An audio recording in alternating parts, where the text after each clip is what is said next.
తెలంగాణ రాష్ట్ర సమావేశాలు ఖమ్మంలో జరుపుతున్నామని, కేంద్రంలో రాష్ట్రంలో జరుగుతున్న రాజకీయ పరిణామాల గురించి సమావేశాలు ఏర్పాటు చేస్తున్నామని సిపిఐ జాతీయ కార్యదర్శి నారాయణ తెలిపారు.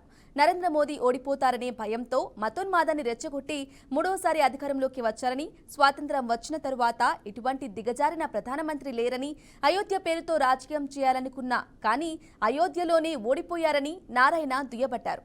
కేంద్రంలో అధికారంలోకి రావడానికి సీట్లు తగ్గాయి, ఓట్లు తగ్గాయని, సంవత్సరానికి ఏడాదికి 2 లక్షల ఉద్యోగాలు ఇస్తా అని వాటిని విస్మరించారని విమర్శించారు.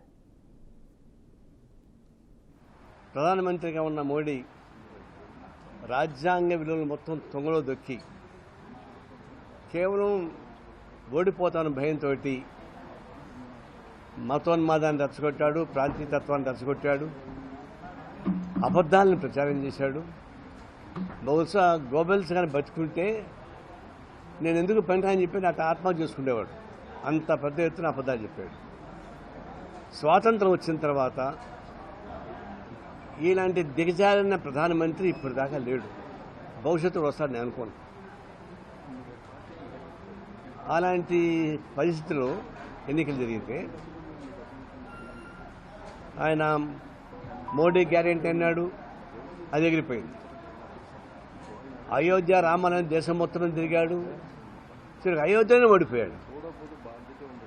స్వాతంత్రం వచ్చిన తర్వాత ప్రధానమంత్రులు వచ్చిన మెజారిటీ చూస్తే విపి సింగ్ లాంటి బలహీన ప్రధానమంత్రికి కూడా ఎక్కువ మెజారిటీ వచ్చింది.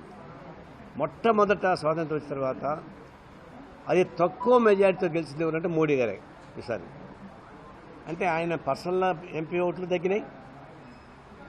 గతంలో 300 పై చిలుకు వచ్చినటువంటి పార్లమెంట్ సీట్లు కాస్త ఈసారి 240కి పడిపోయినాయి. కాబట్టి సీట్లు తగ్గినాయి, ఓట్లు తగ్గినాయి. కానీ చావు తప్పి కన్ను లొట్టపోయినట్టుగా అటు